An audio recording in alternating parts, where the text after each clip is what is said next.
Welcome to the Back Nine Six Pack with Mitch and Justin. Let's roll. Hello and welcome to episode 127 of the Back Nine Six Pack. My name is Mitch, joined as always by my esteemed colleague Justin and his twist off 16-ounce Miller Lite.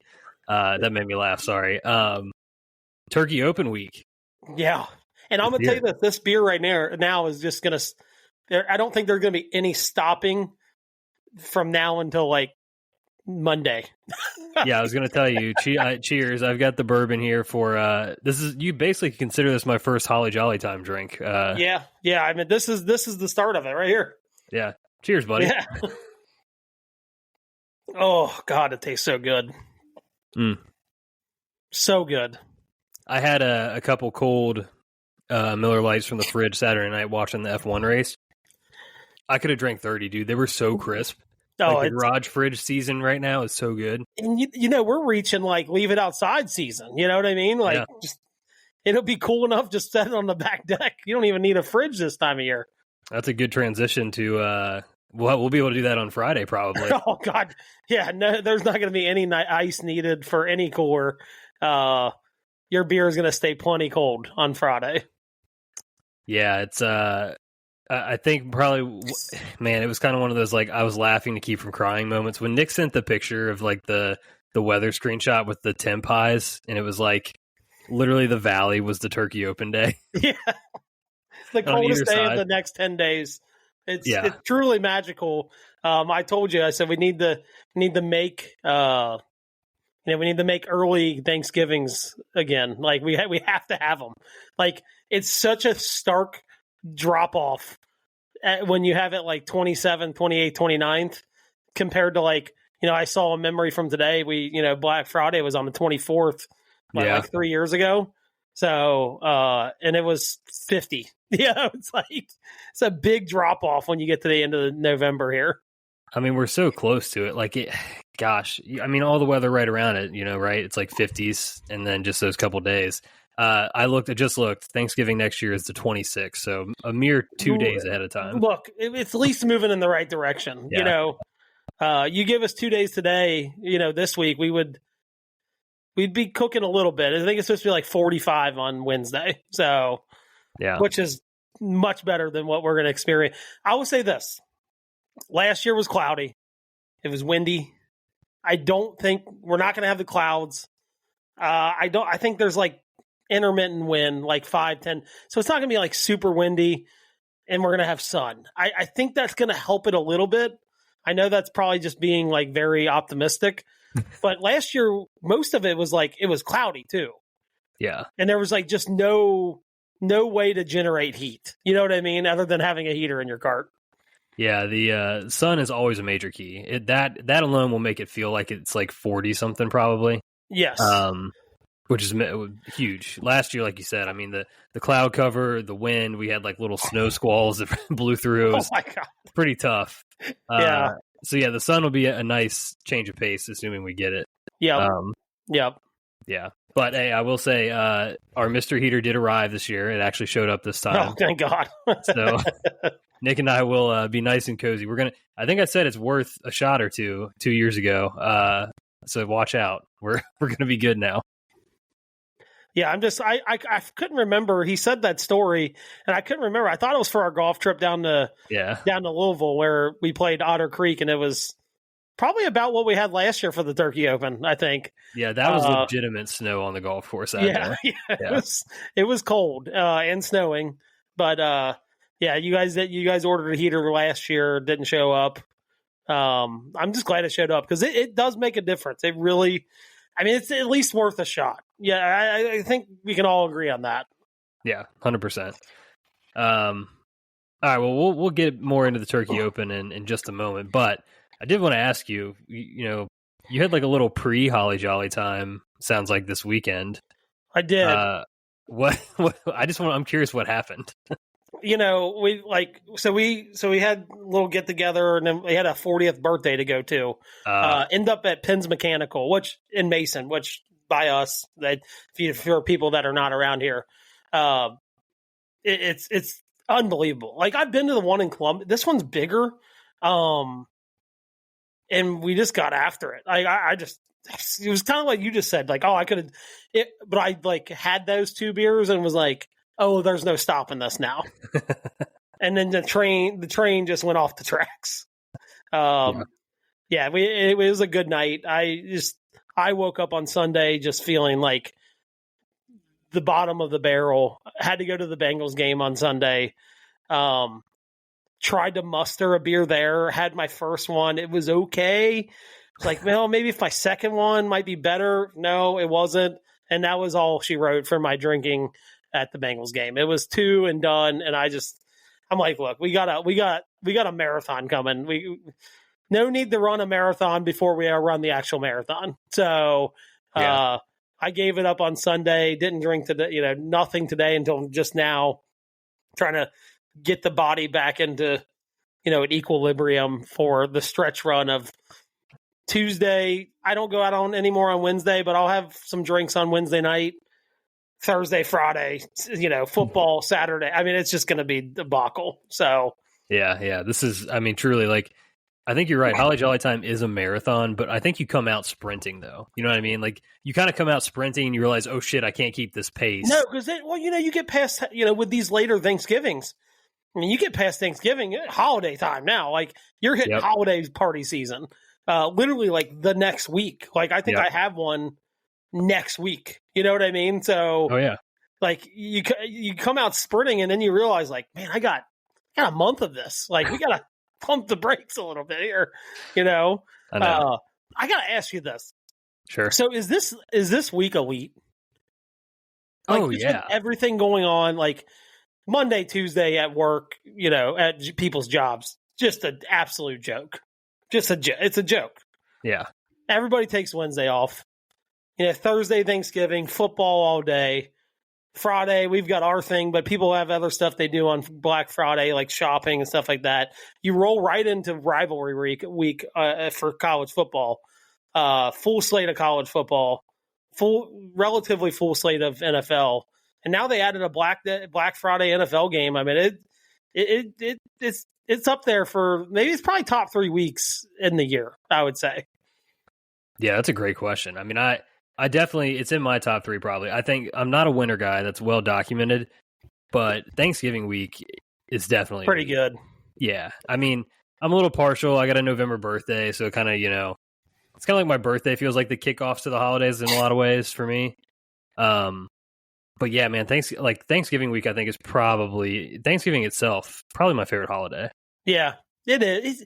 Well, like, I think it's one of my favorite for many reasons. One, like, there's not a lot of commitment to it, right? Like, unless, I like, obviously, I'm not cooking, right? It's a lot of like just hanging around and drinking and eating. Like, it's pretty much the whole holiday. You like Christmas, like, you got presents and you got all these moving parts. Don't like that. But I think Thanksgiving is just like, you're just laying around watching football, eating and drinking all day. Like, it doesn't really get any better than that, I don't think. No, I think it takes the best parts of Christmas, right? Like the family food stuff. And then, some of the other holidays you might get, you're in baseball season or, maybe March Madness or the Masters around Easter or whatever, which are great. But then you get football on top of it. So you get like the benefits of Christmas without like the hubbubaloo or whatever. Yeah. And like the full on commitment of like a lot of different things going on. Yeah. And then you get football as like, the best spectator sport, I would argue. So yeah, it's for sure. It's one of my favorite weeks of the year, no doubt. Yep. So yeah, thank you all for listening. Please subscribe, rate, and view the show. Follow us on social media at Back96Pack. Always, you can send us some fan mail. That link is down in the show description. We are doing All Things Turkey Open. That is our only topic on the agenda outside of Patio Beers at the end here. So yeah, we're just going to get right into this thing. We kind of touched on the weather up front. I guess, do we want to give a formal weather update for anyone listening? I can. Okay. Justin Cantori is on the case here. Look, let me pull up my weather app here. It's teetered. I mean, I think we're going to be within 5 degrees of like it's going to be anywhere between 34 and 38 is kind of what I'm seeing right now. Sunny though. or it says mostly sunny. Yeah, I mean, to me, that's probably some stray clouds floating around. Yeah. Winds out of the northwest at 5 to 10 miles per hour. Going to make some of those par fives play a little interesting into the wind, a little cold, maybe not super reachable this time of year with those winds. Feels like temperature is a little sad. It's supposed to feel like 29. Oh, so not that's not ideal. What I was hey, UV index is low, by the way, so you don't need your sunscreen. Okay. Yeah, I don't know if it's going to be. It feels like 29. There may not be like legitimately any of my skin exposed to the sun. My eyes, probably not. Yeah, no. We're going full ski mask and everything on this. You kind of have to. You get under like 40. You kind of have to do the ski mask and stuff like that, just for the wind.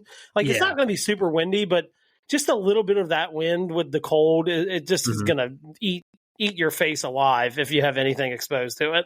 Yeah. So yeah, for anyone listening who's actually playing, thank you for sticking it out. Our policy is if the golf course is open, we will play.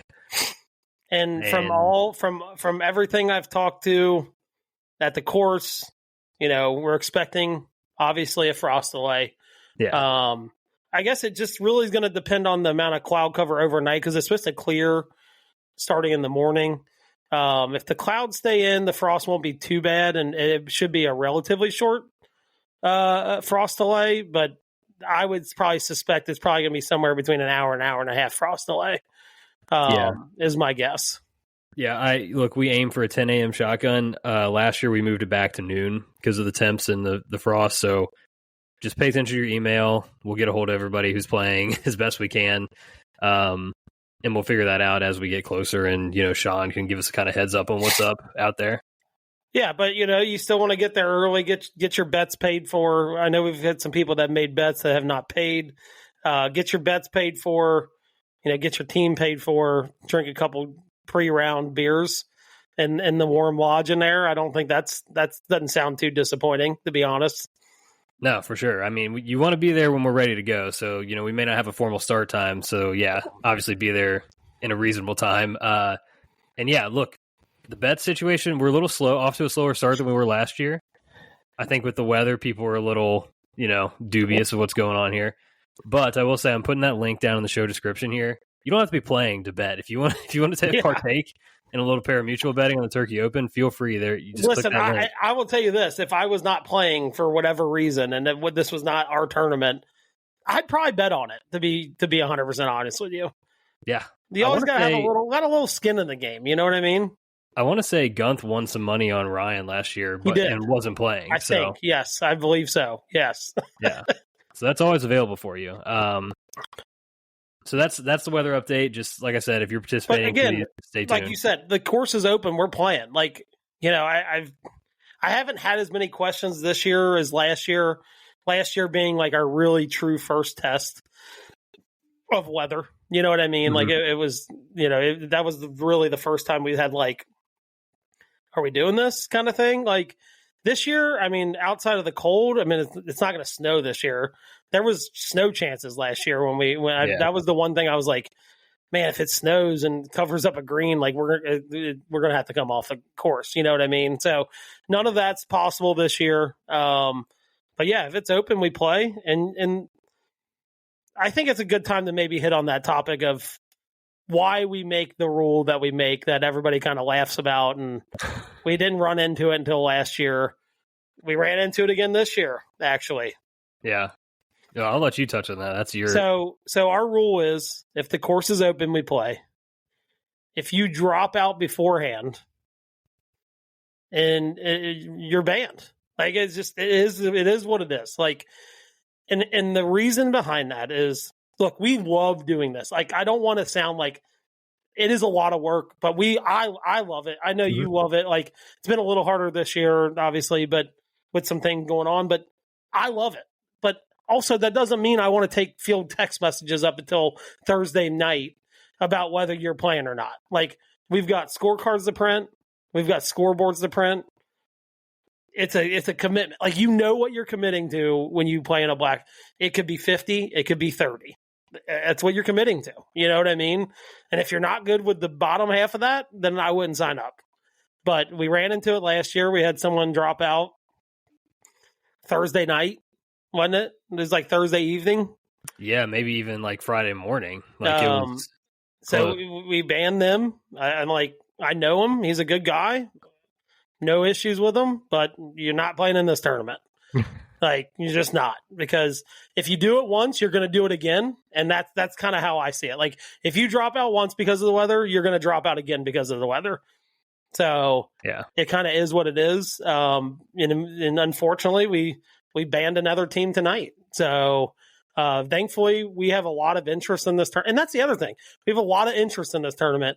And we want people that are taking spots want to play, like know what they're signing up for.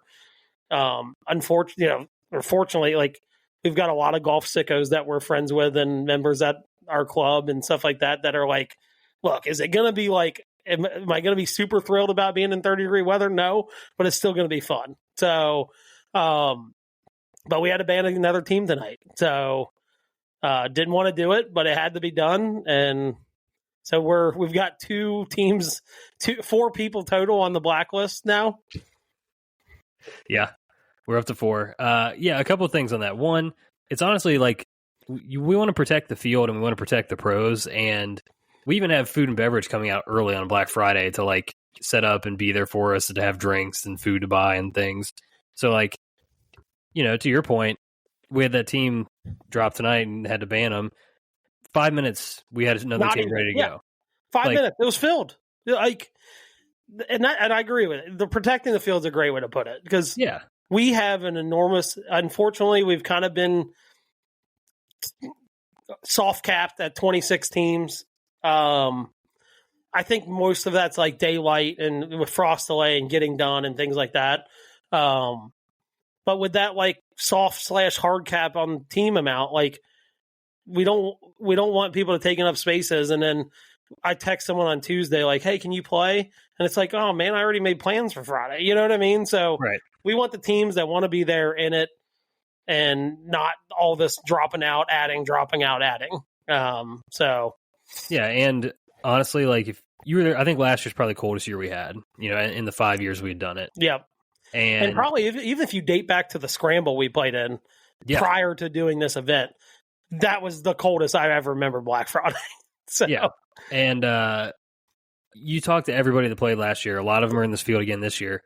Everyone had a blast. Like, I know there was a lot of like, are we playing or not up ahead of time because of the snow forecast stuff.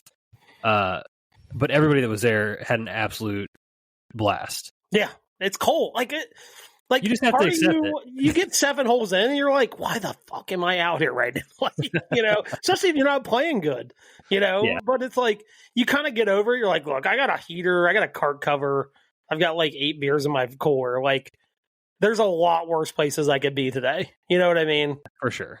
Yeah. So yeah, that's it. That on the weather. Stay tuned if you're playing. We'll give you all the updates we get on the terms of the start and everything. Quick format review. I think most people have listened to us enough to kind of understand this is a 2-man 666 tournament. We do best ball, alt shot, modified alt shot, and then a scramble. Kind of have a rundown here of the the scoring records for each format. Is par the same on all 3? Is it 24? No. So the par, hold on, I'll tell you, because I did it today. It's best ball is 23, alt shots 25, scrambles 24. Got it. Okay. That alt shot, you get those 2 par 3s in there. So that's what it is. Or you mean best ball? Or no, alt shot is 25. Or sorry, best ball is the lower one with the 2 par 3s. Alt shot, you get only 1 par 3 and 2 par 5s. Yeah. So yeah, a couple shout outs here for just the low scores we've had in these formats. So best ball 19, which is 4 under. Last year I played with these guys, TJ Gruber and Brad Dagnello. TJ caught absolute fire during this is basically what happened. They shot 19, and that was tied, or they tied the mark in 2023 from Brody Tice and Jamie Lusk. So 19, it's getting it done. Par 23 is pretty good. This one's even better in my opinion. Alt shot, par of 25. 2022, Matt Hinkle and Jared Wolliver shot 20.37. Pretty good. Pretty solid if you're approaching 5 under on all shot in 6 holes. Scramble format, this was you guys, which this might be the most impressive one, honestly. Par is 24. You guys shot 19. You and Kyle Nixon in 2022. And you informed me before the show you had to give a shot back during that scramble. So we actually shot 6 under with a net 5 under. So yeah, tough. But yeah, so that's just kind of a rundown real quick of kind of some of the highlights of the scores of the formats, which are important. As we know, we pay out each format winner. Yep. Yeah. I don't know the scoring record offhand. Do you know the total scoring record? I do. Yeah. So that was 2023. Keith Mueller and Steve Fisher, who are back this year as teammates, they shot 62.76. So almost 10 under. Yeah, that'll get it done. Which is crazy to think about because they don't have any of the low formats, right? Yeah. It was just kind of consistent across all the formats to get them to that, 9.2 under or whatever. Yeah. So yeah, quick rundown of past champs while we're on that topic. You're going to hear one name a lot on here. We'll touch on that when we go team by team. 2020, the inaugural Turkey Open, which was at that point was just a 2-man scramble event. Ryan Trinkle and Andrew Gunther. 2021, Ryan Trinkle and Kyle Unger. I played with them that year. That was a lot of scummy stuff. There was a lot of chip-ins and just kind of real dirty, nasty things. 2022, Matt Hinkle and Jared Wolliver take the win. 2023, as you mentioned, Keith and Steve set the scoring record at 62.76. And then last year, Ryan Trinkle and his dad, Jerry Trinkle, took it down. That is 3 different partners for Ryan to win with. He's won 3 of the 5 Turkey Opens. It's tough. And his handicap has doubled since last year, for the record. I don't know.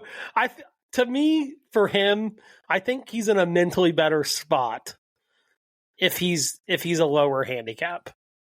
I think he's so far gone mentally right now that I don't think there's enough shots he could get to bring him back into the stratosphere that everybody else is in. Think so. So there's definitely that. I'll tell you this: the low of the low last year was we didn't play well. Me and my partner did not play well. We come in and and I remember getting all my stuff in the car. I was like, anybody but them. I remember saying it in my head, anybody but them. And I come in and they're leading, and I'm like, and no one ever overtook them. I'm like, no, my God, it doesn't get any worse than this. No, not even Joe's sandbagging could overcome them last year. Joe and Wes came in second. Yeah. Second place was Wes and Joe at 65, I believe. And then we had a tie for second last year. After a playoff, we had the Johnson and Johnson, the Big pharmaceutical company, Big Pharma. Yeah, Big Pharma, Team Big Pharma, tied for second, lost in a scorecard place, came in third.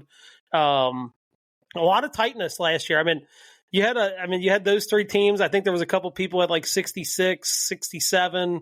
Yeah. There was a log jam at 68 to 69 and 70. Mm-hmm. And we had some outliers after that, but it was a log jam. And the fun thing about this format is it feels like, one, it's a lot of momentum, right? It is all momentum. If you're going in the wrong direction, you go in the wrong direction fast. But if you're going in the right direction, it feels so easy, even though I don't think it's a very easy format. No, momentum's huge. I think that's obviously big in golf anyway, but when you're going best ball to alt shot to scramble and you got to kind of you're pivoting, you're switching up, especially if you're not starting like we have the fortune, we're the tournament organizers, we put ourselves on hole 1. But honestly, you say that, and I've done it a lot, not just this tournament, but other tournaments we've had. Yeah. I started on 1. I'm I kind of want to just get one scramble hole out of the way, just get it because there's not as much pressure in a scramble where it's oh God, I got to score on this hole, right? It's all right, just bomb drives out there, see where they're at, and go get it, right? Part of me was I kind of wish I'd start in the middle of a format or something like that, but yeah, I'm gonna look real quick. I think the the suboptimal, this would be my least favorite place to start. Oh, we don't have anybody starting there. That's kind of you to do it that way. I think if you had to start on 3 white, which would be the last alt shot hole, so you're starting on a long par 3, then you have to finish with 5 alt shot holes at the end. I think that would be tough. That's a meat grinder right there. Yeah. That would not be the way you'd want to. I wouldn't want to start. You're thinking you're probably 8 to 10 beers deep. You're rounding home. You're probably tired. It's cold outside. And you got to mentally grind through your last 5 holes that are all alt shot. That would be tough. That said, I do think there's something to maybe doing scramble sooner than we are in our round. Mm-hmm. Because I think what happens is you kind of get to scramble and you're like, oh, I can take a breath. And then you don't score as well as you should. You know what I mean? Yeah. Yeah. And I think we talk about it every year. Like, I think scramble, people in their head just think about a 4-man scramble, right? Mm-hmm. And like you're birdieing every hole or you're birdieing most holes.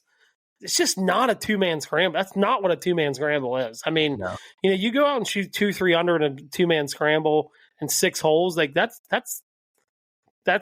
commendable. Yep. That's a pretty good score for sure. So yeah, and then of course all of this, if we didn't mention, it's all net. So you get adjustments based on your handicap for the alt shot and the scramble. You get your pops where you would get them for best ball.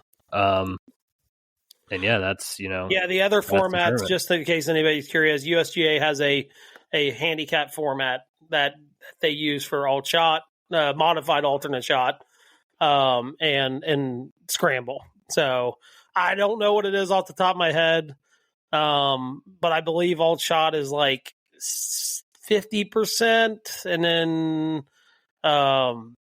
scramble ends up being 25%, and then some kind of adjustment from there, like some kind of formula from there. So, got it. Yep. All right. From there, payouts. We want to talk payouts and any other rule updates. I'm going to ask you if there's anything. I don't think there is any. I think we did live clean in place last year. We're keeping that intact this year. It's been a little bit wet. We're supposed to get some rain tonight into tomorrow. It's going to be a little wet, and I'll be honest with you, it might be cart path only, which kind of sucks with how cold it's going to be. But also is not bad because you're going to have to walk and like loosen. That was part of my problem last year. You sit in a cart and you kind of get like stiff, and you don't want to get out of the cart, so you're kind of doing a lot of sitting around. But we're going to do lift, clean, and place again this year. Everywhere, all general areas, which means pretty much anywhere but a hazard. That includes bunkers. Just like if you're in a creek bed, like it's not lift, clean, and place. Like you're either playing it but think about it. If you're in scramble, you're in ball in hand anyway. So, but it's really for the other 2 formats that it means the most. Yeah. And then we play all hazards, including OB, as lateral. Like even unmarked heather, all that stuff. We just like to keep it moving. It's already, cold, and daylight's precious asset. So I think rules wise, it's probably about the main ones to hit on. Yeah, that was the one I forgot. I'm glad you brought that up because look, the last thing we want is someone getting an alt shot, especially because alt shot has out of bounds on it, right? And heather, we don't want you guys up there hitting 5 tee shots. Like hit your 2 tee shots. Choose which one went in a decent spot, go up there and drop and go, As much as it is competition, there's money on the line. We also don't want people to be like generally miserable. You know what I mean? Yeah, exactly. We're there to have a good time for sure. Payout wise, we give out 45% to first place overall, 15% to second place overall. And then each format winner will get 5%. So it's 15% split 3 ways. And then our skin spot is 25%. If there is no skin, we divvy that up, redistribute it to give 10% more to first place, 10% more to second place, and then 5 additional percent to each of the format winners. And do we know the payouts with 26 teams? I don't think I did those. It should be the same as last year, and we only had 25 teams last year. Remember, we had the one drop out. That's right. We had to adjust. Yeah, I don't know it offhand. What does the winner get? 50? 45%. So winner takes home 1170. 15% for second place. Second's 390. Gotcha. So, and then format winners are 10%, correct, each? 5% each. 5, so that's 130 if you win a format. Yeah. An extra 130. Any of those, you're making money, and then obviously the skins pot is up for grabs too if you cash one of those. Yeah, that's 25%, correct? Yeah, skins is 25%. Yeah, so 650. And I'll tell you, in a format like this, with the amount of teams we have, I think last 2 years we've either had 1 or 2 skins. Like, it's not been like, there's 6 skins floating out. If you had like 10 teams, yeah, you'd have 5-6 skins floating out there. But with this amount of teams, like, someone's going to have an eagle somewhere that no one else is going to eagle. And that might be about it, right? Like, I think it's I think me and my partner won a skin back in 2023, and I think we were 1 of 2 skins. So I think there were 2 skins that year. So we didn't end up winning, but we got a nice little payout. Essentially covered our entry. Yeah, for sure. All right. And then, just one more reminder. Obviously, I already mentioned this. The betting's cool. I sent the link out in the email to anybody participating. You can see the live odds. Get in there, get your bets in. You can Venmo Justin ahead of time or just bring cash the day of the tournament. And also, like I said, if you're not playing and you want to throw down some money, the link will be in the show description. So make sure you go do that. Yeah, and just to reiterate, like, cash is definitely okay the day of. Like, if you make a bet, don't think like, I got to Venmo him right now. You don't have, like, if you prefer to pay with cash, totally fine with that. But don't think you have to bring cash. Like, I'll take Venmo as well. Honestly, I don't hate the Venmo as much just because it's like, it's done, right? Like, you have your money in, we know you're paid, we have a confirmed paid bet, and we can move on. So so either way is fine. So, but I would say it's one less thing to think about the day of. Just get your bets in, like, regardless of paying with cash or Venmo. Just get them in. You know what I mean? Yeah, that way you're not standing up there, because we do it all online, obviously. So like then you got to do it on your phone right in front of us that day. It's just easier to get them in. Just when you're having you're watching the Bengals and Ravens Thursday night, drinking your nightcap or whatever on the day, just start firing bets in. That's that's the best way to do it. Or earlier too. I don't know if my brain can wrap around like that late in the. I told you my head almost exploded last year. Watching all these bets come in on Thursday night, and it was like, God damn, I don't know who's paid. I don't even know what this is for. Like, that seems like a lot of money, but then you go in and it's like, oh yeah, they made like 40 bets. It's like, okay, that's not that much money then. But yeah, the betting, I love the bet. The betting just adds another aspect to it of, if you don't play well, you can at least bet on someone that might play well, right? I've got a general theme I'm kind of sticking with this year. I placed my bets already. I'm taking, I like strokes in this weather. I want someone that gets a little runway. You know what I mean? Okay. I can see that.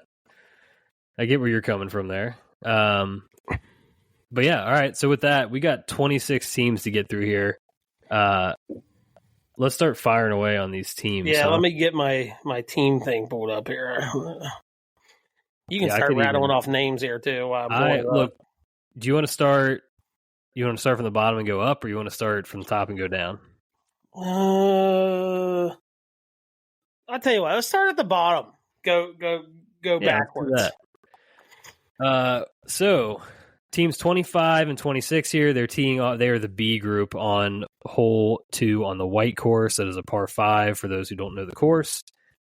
Team 25, father-son duo, Pat and Griffin Perret. I always mispronounce his name, even though I love Big Pat. He knows that. Big 5'4". Yeah, 5'4". Son. Leading us off here, Pat is a 10 course handicap from the Blues. Griffin is a 4.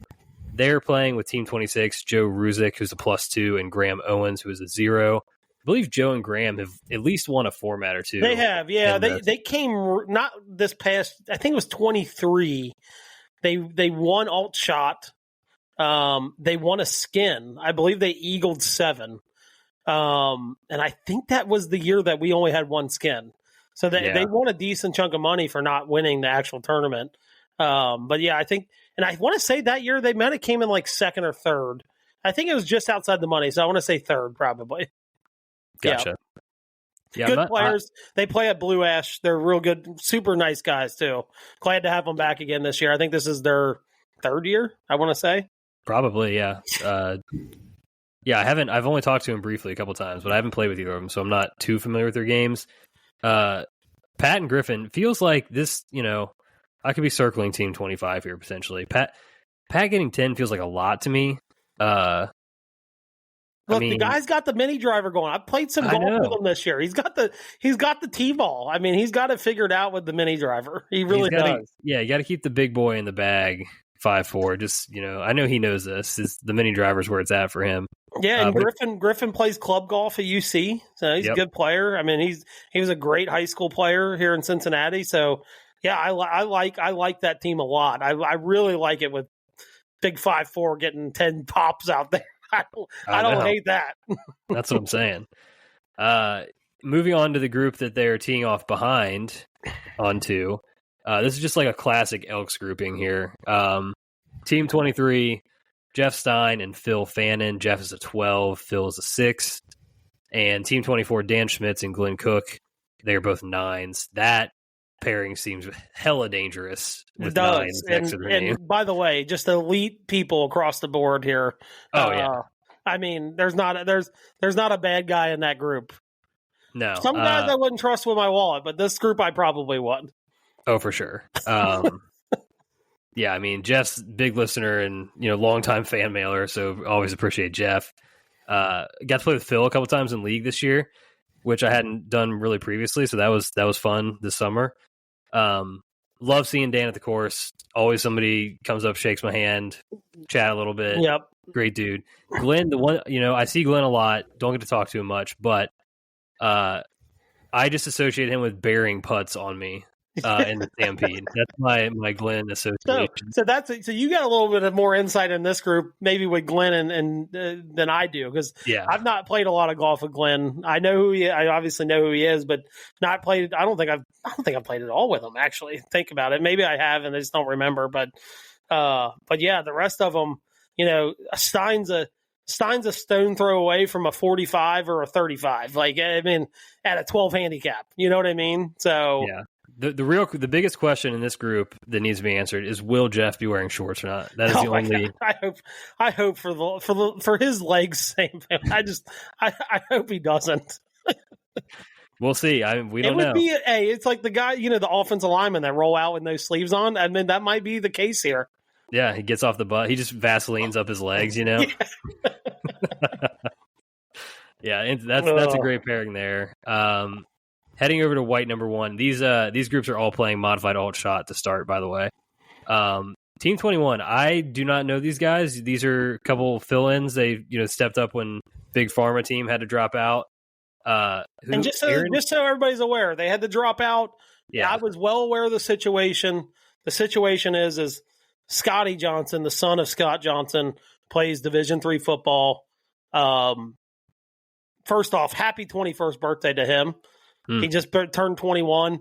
They win their playoff game in the first round of Division III playoffs. He's playing again this weekend on Saturday. So Scott's going to the game. Scotty's playing in the game. So big shout out to them. I was aware of the situation. He's like, we don't want to miss it if for some reason they lose. And I was like, look, I get it, especially because they did play last year. I kind of gave them the benefit of the doubt. But I did have a team on the back burner. These guys that I showed some interest, and I sent them a text on Saturday, and now they're in. Nice, yeah. So Aaron and Josh, you played in them with that giant scramble thing you played in, right? So the 10-man scramble. I played. Josh was the team captain. Aaron was on the team as well. Aaron's a pretty damn good player. Obviously, you can see his handicap. What is he? I think he's a course handicap +1. Josh is a great player too. That could be an interesting team to kind of watch. Maybe like first year in, surprising some people. It always seems like first year players always do really well in this. Maybe just like not a lot of baggage. You know what I mean? So that's definitely they obviously, when I placed my bets on Saturday, they were not in yet. That might be one I add to the old bet card here. Okay, interesting. Good insights. Do you know, has either of them played this course before? Yeah, they're both. Josh is a lodge member. Oh, okay. Aaron plays out at, I think his handicap's out at South Course, but Aaron plays. They just played there Saturday. That's how I caught wind that they ended up wanting to play. Cody, who played last year, was like, "Hey, I can't play, but I'm down at Grandstand with these guys, and I saw your text." He's like, "They want to play," and I'm like, "All right, perfect." And I talked to Josh a little bit about it previously, and just hadn't heard anything else from him.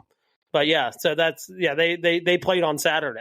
So nice. That's well, looking forward to meeting those guys then. That's cool. Then they're playing with Team 22, big man on campus himself, Scott Rayberg, who's a 12, and then his partner John Sung in 11. This is a long-time Stampede pairing. Pretty solid pairing too. You know, they seem to complement each other a lot. So they are drastically different human being size-wise. Like, well, I mean, it's like bit of an odd couple situation. Yeah, it is drastic. You know, if we did like measurements like they do for any sport when you go on their website or whatever, these guys would be drastically on the opposite sides of the measurement scale. So yeah, 100%. Yeah. So yeah, another great dangerous pairing though. I just feel like they've always, anybody that plays a lot of golf, like especially competition golf together, can be, you just kind of know what you're expecting from your partner. That's always dangerous. For sure. Flipping over to the red 9, still on modified alt shot here. The awesome group here. Team 19. In this group. Yeah, a lot of vibes in this group. Team 19, Wes Fiddler and Joe Early, both +2s. Like we mentioned before, they tied for second last year in this event. Joe's handicap, I noted. I give him a lot of shit jokingly about the whole biggest bagger of the Elks. He's 4 shots better than he was in this tournament last year. Yeah. I mean, just so everybody knows, Joe, just so I spray the bets out on them and not me, Joe did tie the course record this year. And I played I played with him for that round, and the guy made everything looked at, and I think he missed like one green, and he chipped in when he missed the green. So it doesn't get much better than that. But yeah, he's significantly lower handicap this year than he was last year. Obviously, Wes, noted good player. I mean, great player.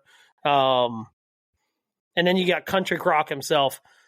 I got Sam Huff. So he got his name Country Croc because we played in our Stampede tournament. He said it was late in the day. He's feeling himself. He tried to hit what he said was a buttercut. Proceeded to like shank top a driver pretty far right. We have a rain delay. We get in there, and he's like, "I just want to hit some buttery cuts, this and that." I'm like, and we landed on the name Country Croc because he's from Kentucky. It just fits. It's so good. It's so good. But that group and Chris Greenbaum, he runs the Thursday night league. A lot of these guys play up at Beckett. Gotcha. Chris is a good player too. I think and just fun to play with. So I think that group is going to be, it's going to be. I'd love to be a fly on the wall in that group for sure. Yeah, that'll be a lot of fun. We'll see where that group shakes out at the end of the day in the cold, and how many beers they have in between. So, oh my God, how much bourbon they drink? That's a real question. I mean, look, I love my boy Sammy, but he stayed out later than I did in Scotland, so good for him. And he's 25, 30 years older than me. So, yeah, man. All right, red number 8. This is a par 5 as well. Will Kramer and Matt Scowden coming back again. Third year? Yeah, I think it's their third year as well. Yeah, Will's a 13, Matt is a 16. Team 18, Ben Hasselbeck here without his brother, I suppose, from last year. Yeah. He's an 18. No, I think it was his dad. It might have been his dad. I think it was his dad. Right. Yeah. I can't remember. I briefly met them last year. And Zach Powell is his partner this year, who's a 16. Yeah, reload with Zach? A new partner. So, do you know Zach at all? I've not met Zach. I don't know Zach. No, I don't know Zach. I met Ben briefly last year, but I don't know Zach. He's coming back. they're getting some shots, and they're younger. That's the thing is, like, you're younger, you probably handle the elements a little better. I don't hate that. Like, a lot of pops, little younger. It's a decent combination. Yeah. Moving to hold on.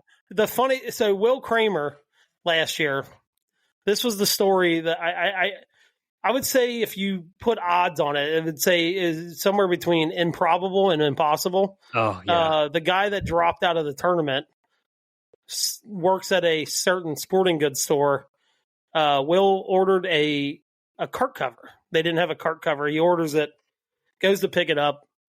Said guy that drops out of the tournament was working at that sporting good store on Friday morning and sold his cart cover from out behind the counter. That's all time. It's Turkey Open lore. Like, that is the story that's going to live on forever. So yeah. Insane.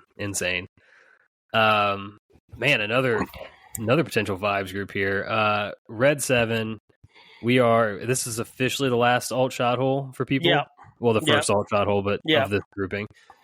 Team 15, Hoggy, Jeff Hogden and his partner Ward Day. They are 15 and a 10.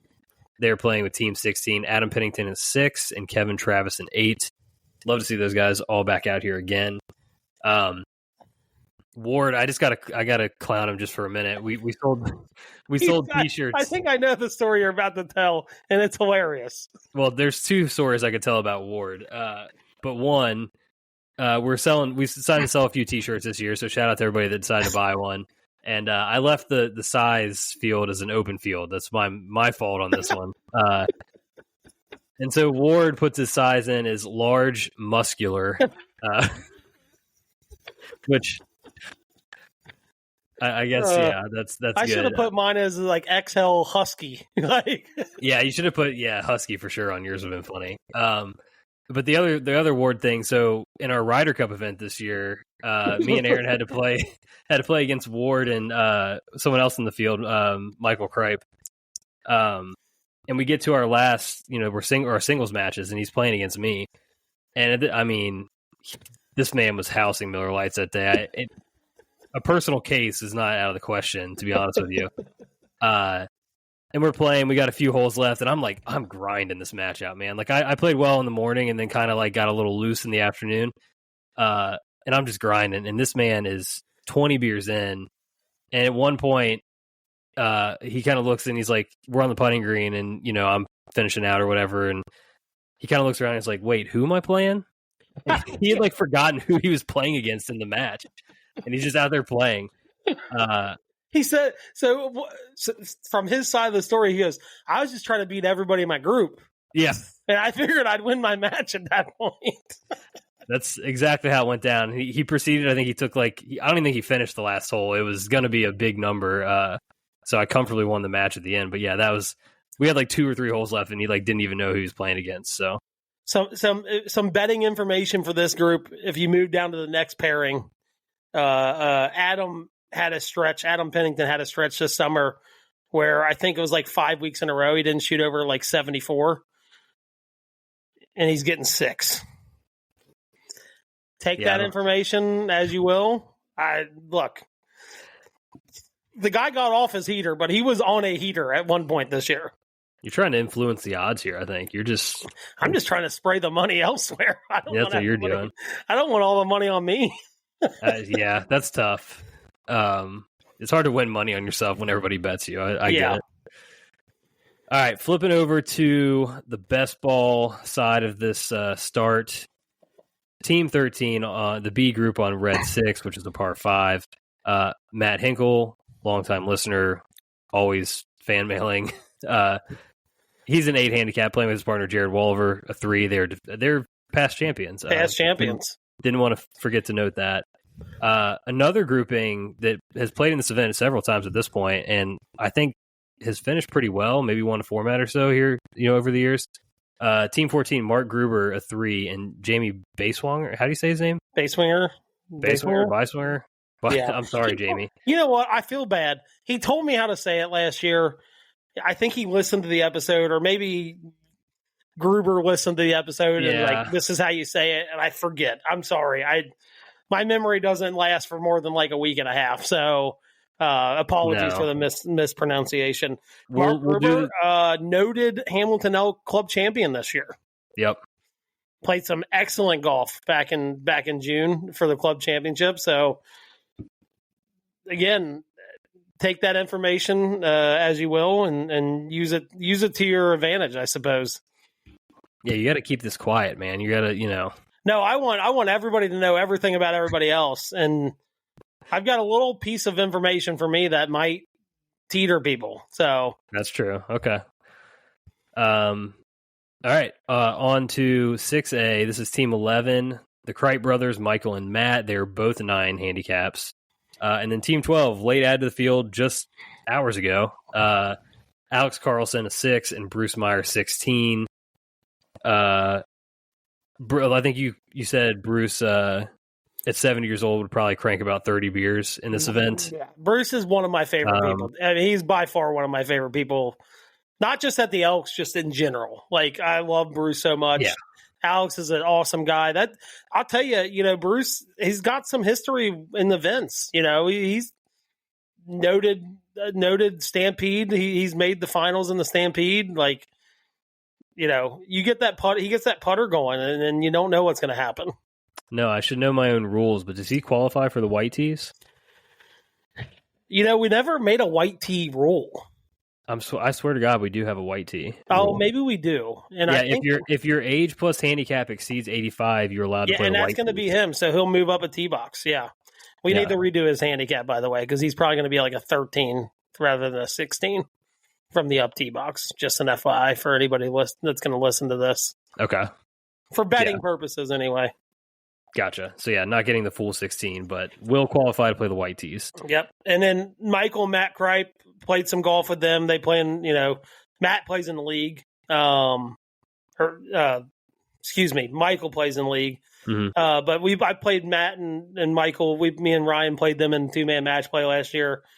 Look, doesn't get much more of an advantage of playing with your brother. You know what I mean? Like, just you kind of know what to expect. So they're another team that I think I want to say they either both won or they won a couple events this year up at the Elk. So they can get it done in events. I don't hate that bet too much either.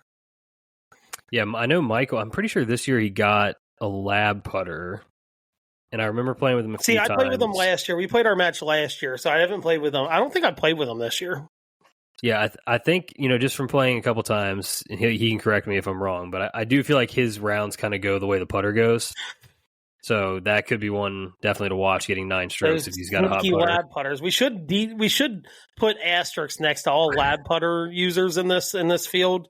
Talking to you, Gruber. There you go. See, there's one other one, but he actually got rid of it. I found this out about a month ago, not even a month ago. So, but we'll get to that here in a second. But we should denote all lab putter users. It's kind of cheating, but anyway. I'm on board with that. All right. Red 5. We've got a past champion here. Team 9. Steve Fisher, a 9 handicap, and Keith Mueller, a 16. No accusations here. I'm just going to say this. I swear to God, Keith does not play like a 16. I'll say this. I've heard enough stories that he is a 16, but then like he can also get it too. You know what I mean? I mean, like, he hits it great. And they play. They another group that plays well together. Like another pairing that just plays well together. And obviously, being a past champion, I've not won this event. Probably never a terrible idea to bet on past champions. Sure. Just so a little sprinkle. Kind of can't go wrong there. Team 10 here, Jeff Gentry is a 12. He had to grab a new partner. His partner had a surgery that couldn't be here for this event. Yeah, they actually won one of the formats last year. Chris Fredrickson. I think they won alt shot. No, I can't remember what format they won last year. Let me. It was not best ball, so it was one of the other two. It was. They won alt shot 20.83. But he's got a new partner this year. Yep, Doug Meacham, 6. Shout out to the president of our MGA at the club. Yeah, these are just like, again, another solid like group of elks here. Yep, elite elks is what those are. That's, I think when you get in some adverse weather conditions and things like that, not bad to play or to lean on people that play the course that much. So Yep. Speaking of, moving over to hole 4 on red, team 7. These are your current Stampede champions at the Hamilton Elks Golf Club. Bill Hounshell at 15 and John Faulkner at 12. John, another player where it's like, man, I see a 12 next to him name. I'm like, damn. Like, I know John a lot in league, and he's very, very solid. When they won the Stampede, John gets it's an unorthodox putting stroke, but I'll tell you what, it's kind of one of those situations where like he just knows where the ball's going off the putter face, like, and there's something to be said about that. He got hot with the putter in the shootout. I've got a video of Bill who could barely stand up, hit a flop shot to like 6 inches. Like all-time shot. Look, the guys can play through adverse situations. Bill had a 3-footer to win the Stampede. Essentially caught a timeout on the green and came back, took a drink of my beer, and went back up and nailed it into the back of the hole. Yeah, all-time moment that I was a part of. I still remember it to this day. So Bill, the Hound Dog is just an electric factory. He really is. Yep. Yeah, love that guy. They're playing Team 8, Mike Turner and Brad Weigel, a 9 and 7 handicap. Don't know them. Looking forward to meet them. They are. They're members out of our course. Again, if I apologize if I have met you, and I just maybe just once or whatever in passing, but yeah, I'm looking forward to meeting them. But they got a nice introduction if they're newer members into the Elks with those two guys. So yeah, 100%. Heading over to Red 3, Team 5. I know Kent will probably be listening to this. Kent Landvatter at 20 and his partner Brian Turner at 13. They'll be playing with Team 6. A couple of our fellow Coring Cardinals, class of 08, TJ Gruber and Brad Dagnello. TJ, okay, officially registered for handicap this year. They're friends of ours. We did our best to get them into the field in prior years and force them basically to play as an 18, right? Even though he is considerably worse than that. No offense, TJ. Officially registered as a 29. So just putting that on the record for people here, that is his legitimate handicap. Yeah, and he plays in league, right? He plays in a Wednesday night league and all that, and scores are getting posted, so 100%. And Brad is a 7, if I did not say that out loud. I'm glad those guys. Last year we played with TJ and Brad. It was a blast playing with them. We shifted things around a little bit this year, but I'm glad they're getting to play with Kent and Brian because it's. Yeah, I thought that was going to be a good group. I thought I kind of looked at them like they don't know each other, but very, very good grouping there. Kent's awesome. I don't know Brian, but Kent's awesome. Yeah, that's a great grouping. I think they're gonna enjoy their time together. You know what I mean? 100%. Yeah, no doubt. All right, now we're moving down. Final 2 groups here. This is kind of where a lot of the conversation probably is going to happen. Team 3, the defending champions, the Trinkles, Ryan and Jerry, an 8 and 12 handicap respectively. I think you put it in a good way here. We simply can't allow Ryan to win again. Can't. No one playing, period, cannot allow it to happen. Yeah, this is on all of the other 25 teams in this event. Yeah, this responsibility is on everybody. Yeah. And part of that is on the organizing committee, being us two. And nothing malicious here. No malice involved in this. But if you're going to win the tournament 3 times, then we're going to pair you up with some big dogs. Yeah. All right? Oh, yeah. You get. You're not used to playing in the feature pairings, right? Yeah. You're that guy that, now it's like you teeter over, right? And you're like, now you're getting paired up with Phil. You're getting paired up with Tiger. Now you got to deal with it, right? You got to deal with the adversity in the aura of playing with the big dogs. Yeah, you got to taste the smoke a little bit. Yeah. No more comfy pairings here. No more. Absolutely not. So they will be playing with, if you just looked at handicaps, this is the, probably one of the 2 best teams handicap-wise in the field. Yeah, I think it's tied for first, with Joe and West combined, yeah. And probably includes, no offense to anyone, present company included, probably includes the best player in the field. Yeah, I wouldn't argue that at all. So they're playing with Team 4. Kyle Hodges a +3 and Aaron Christ a +1. Yeah, Kyle, shout out to him. Cincinnati Mid-Am champion this year, won in a playoff. Yep. He was also part of, he's not playing with this partner, but he was part of, they won the two-man again for the second year in a row out at the Elks. And Aaron's a great player, plays out of TPC. Incredible, both legendary high school golfers in Cincinnati. Legendary. Kyle won a state championship at Hamilton. Aaron played at Middletown, played at Miami for college. Kyle went to Xavier. So really, really good golfers. We played with them last year, had an absolute blast, some good golf. Maybe not so much good golf, but for the shots we were getting, it was all gross essentially. So I think they shot 68, we shot 70. Felt pretty good until we got in with all these sandbaggers in this tournament. But no, we gave them the big dog pairing. We're throw them into the fire. See if they come out of it this time. I don't know what else we can do. So no, we've officially thrown our biggest and baddest at them here. Yeah.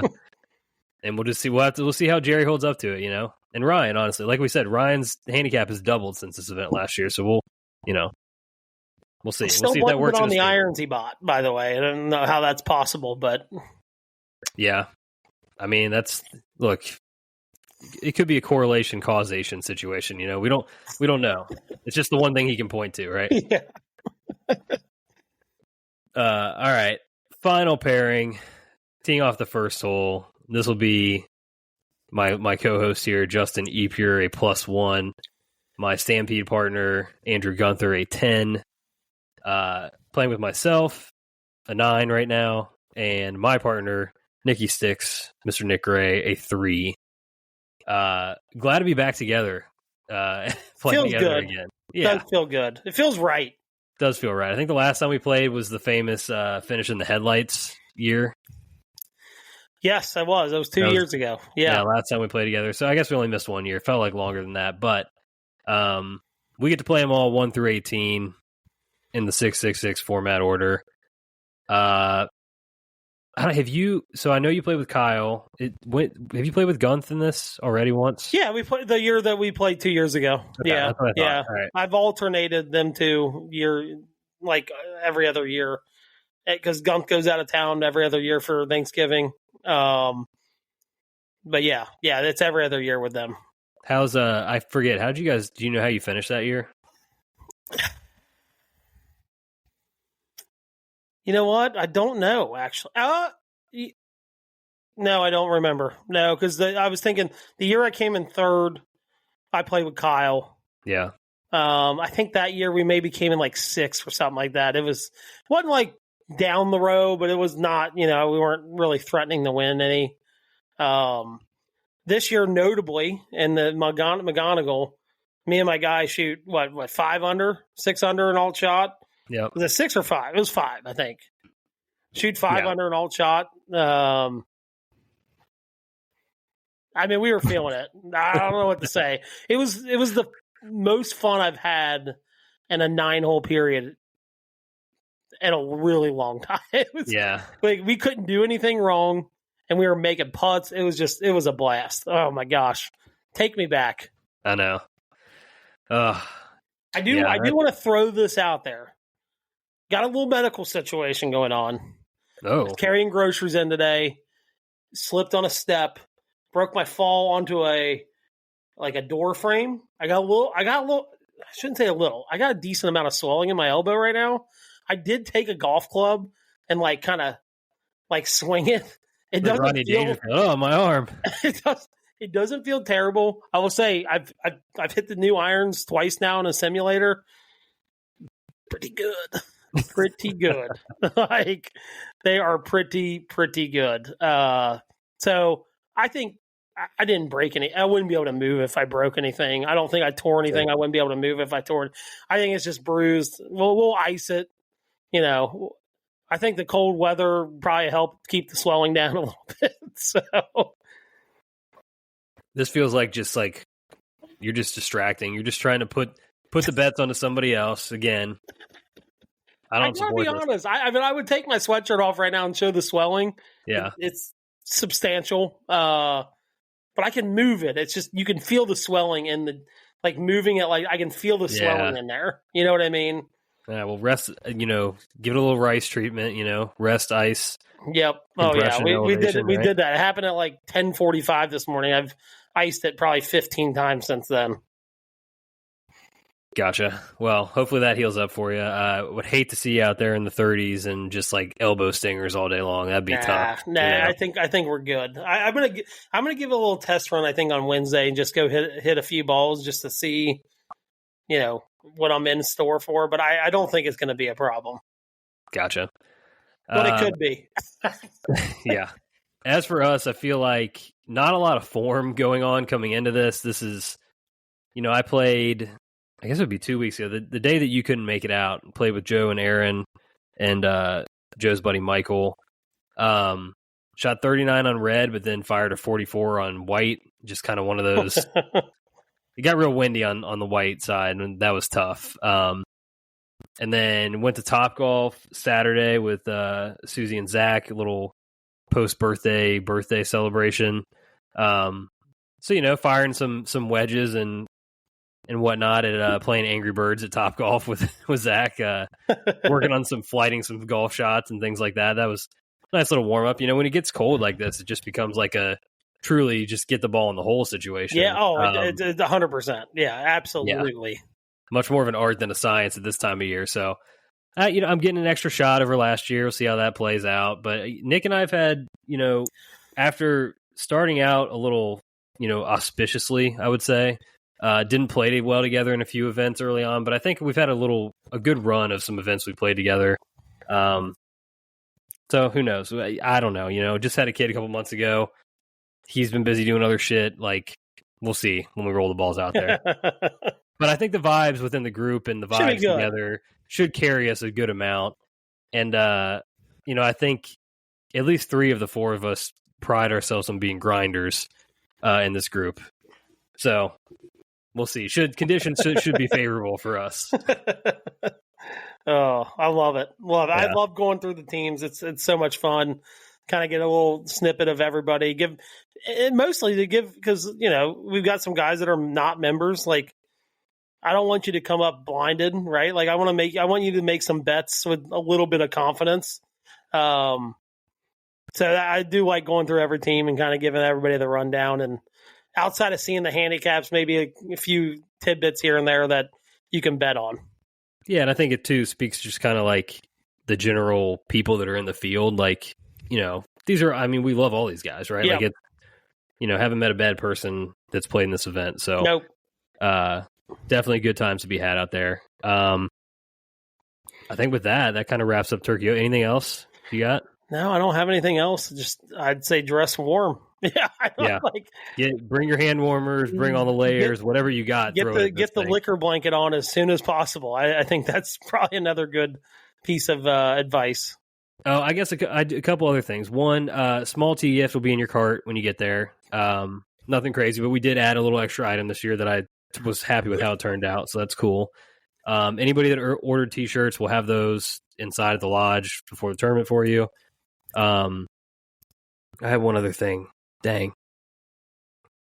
Oh, scoring wise. So at the end, we have had a struggle trying to get scores added up, doing skins, all that stuff in kind of a timely manner. I know a lot of people try to filter out around that time. Shout out to Joe, who sent me a spreadsheet that I think is going to expedite this process quite a bit. Specifically skins, for sure. Definitely skins, and even the scores in the tournament. All I have to do is go once, Sean gets these adjustments for us or whatever. If I can get all that info, I can put them all in the spreadsheet, and they just enter the hole by hole, and it calculates everything. That's pretty nice. So skins, format winners, total winners, all of it will get automatically. Yeah, because we could have people drawing it up on, writing it up on the board, but to know the winners, know the skins probably should be a lot quicker. Yeah, this year. So hopefully we get payouts done quicker. We got a little more time. Yeah, the only thing is pari-mutuels is still going to be we know what you win, but splitting it out, figuring it out, getting things divvied out is a process. I had a couple people that paid in cash last year, and they're like, they had to leave. Like, I'll drive the cash to you at some point in the next week. If you want me to Venmo it to you, I'll do that too. So don't feel like, I got to wait around to get my cash. I'm not going to see everybody for, another 3 months. Like, I will Venmo it to you, but I'll also make myself available to like drop it off and meet up with you to give you your cash. So those will take. It's not so much figuring out what people want; it's just divvying out the money and like getting it in, into like split, so we can actually pay people out. So, and I guess the last thing I'll put on the record here too, for anybody that wants a pregame meal, we will probably hit up Waffle House beforehand. I will be at Waffle. Yeah, I definitely will be. The Waffle House across the street from the course. Let's flood this place. Give the good people there some business. Yeah, some good tips. And who doesn't love Waffle House? I mean, it's like, dude, get a good base layer for the day. Stay warm for a minute. Yep, and it's an American staple. I mean, yeah, 100%. All right, with that, we're gonna head over to the frosty ass patio again. I think I went first last week. I'm going to go first this week. You got a little bit of insight on probably what I'm going to. Well, you'll understand what I'm going to ask after my travels today. So, like, what is like an observation that you make during like holiday times like this, right? That just drive you insane. Like, just absolutely drive you bonkers. Like, it doesn't happen any other time. And it doesn't have to be like this holiday specifically, just holiday time in general, right? Like, it could be Labor Day, 4th of July, like, whatever. But, like, what's one thing that, like, it's probably going to be something Thanksgiving, Christmas related, but because I know mine is. Mine's definitely probably applies to a couple other holidays, but for the most part, like this time of year. Yeah, I'm thinking more this time of year too. I mean, the general just like amount of people that are out this time of year is an obvious thing that I don't like. Like in all facets of life, there's just more people everywhere. I feel like, like people that don't normally like go out to dinner, they're out, right? Like they're out having dinner. You know what I mean? Even like at the gym and stuff, man. Like I'm like, dude, where are all these people? Like, well, I think you get people traveling into town and stuff, and they're like, I'm gonna go work out. I got to stay in my workout regimen while I'm here. College kids coming home, things like that. That all happens too. So I think the uptick in just like busyness and the number of people out and about is tough. Which leads me to grocery stores. Just like all-time bad etiquette at grocery stores this time of year. You know what I mean? Like, oh, trust me, I do. The people don't put their shopping carts away. Just like total lack of self-awareness within the store itself when you're in there. People grab stuff off the shelf. They touch a million things. They don't put them back where it goes. Like, it's just a lot of bad behavior in the grocery stores this time of year. I witnessed that today, by the way. Yeah. And we'll get into that, but I've narrowed mine down to one pet peeve. I think rational thinking around holidays goes out the door. And when I say that, it applies to every holiday. Think about when most people get their DUIs or get in a car accident, or it's like 4th of July, Labor Day, but then you like apply it to now, like today, like the amount of people showing up and they're like, what do you mean I can't get in? It's not open for you. Like, why do you go online and like look at the hours? Like any normal human being, like, okay, I'm out and about early. I want to go to Costco. Like, I should probably look at their hours. Like, it's a Monday. You know what I mean? Like, maybe look at their hours, make sure, like, you know what? Everything checks out, I will say, just to pause you on your rant here just for a second, like, store hours during holiday season is a fucking disaster. Oh, by the way. Because there's no reliable source for that, honestly. I can tell you this. Costco does not change theirs. Yeah, but there's a lot of places, especially smaller shops. I get it. They do. And, like, they don't update their Google listing, or, Apple Maps, it doesn't have the same one as Google. It doesn't have the same one as whatever other app. Like, it's all... But with what happened to me today, if you show up and go, hey, Costco, you didn't up your hours. Like, you could say that, right? Yeah. They just didn't even look. No cares in the world, zero rational thinking of like, maybe I should look up the hours. This is the earliest I've ever been to Costco.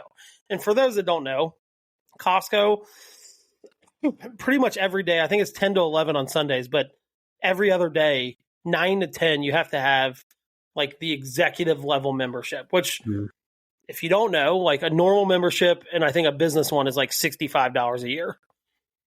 An executive one is like 120 or something like that. It's not like $1,000. You know, it's not like something crazy. Like it's about double what the normal membership is. Now there's some benefits that come with that, right? One, you get like if you spend a certain amount of money there, you get cash back, and if you spend like I think it's like $5,000 there throughout the year, like your membership gets paid for with the cash back.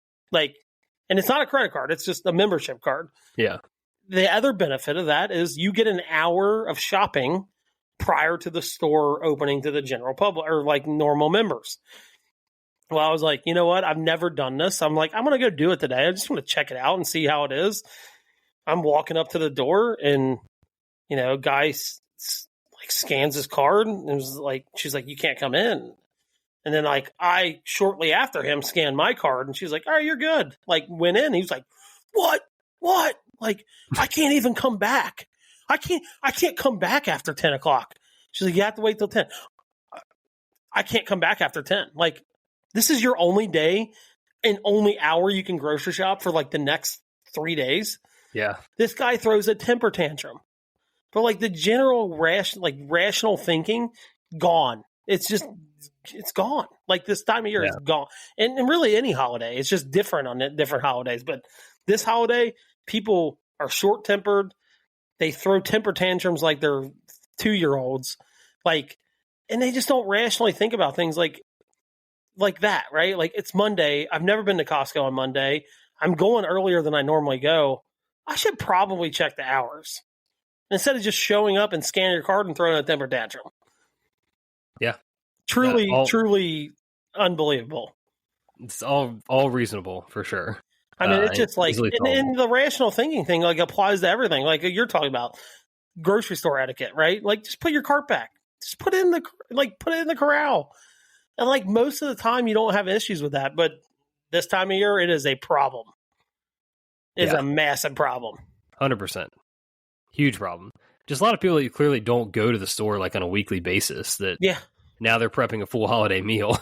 You know. Yeah, and like they're in the stores. Yeah, it's the rational thinking this time of year or just in general around holidays is just it's not great. It's not. And some of that might be due to like the people that are out are not normally out. So maybe you don't see it because they're not out and now they are. And maybe that's what it is. Counterpoint, flip side of this, I didn't think of. Maybe it's because like we're out when we're not normally out. Like maybe all these people are normally out there and we just don't see them. That's fair. I mean, I would say like a during the day Costco trip for me is like maybe twice a year. That's what I mean. Yeah. Like it's not like most of the time we're going on like Sunday or Saturday at like 10 a.m. right? Or, you know, I'm not typically going during the week. So maybe that's part of it too. Maybe that guy shows up every morning and bitches about the same thing every morning on a Monday. I don't know. I know. That's what I mean. It's like the classic like jokes about like, you know, remote workers like driving around and being like, who are all these people? Yeah. Why is there traffic? Yeah. Oh. Yeah. That's a good question. Yeah, this time of year, head on a swivel out there, everybody. Yeah, seriously. You don't know what the crazies are amongst us right now. Yeah. I also have a holiday related question. I've been seeing, this could just be like my Instagram algo, like being way behind the times, but I've been seeing a lot of like red flag, green flag stuff in the reels lately. So I was just thinking about like when you're going to like a holiday meal, you know, obviously we'll be doing that for Thanksgiving this week. Like, what I want to hear a red flag item that makes you think like, all right, this is probably not going to be a great meal.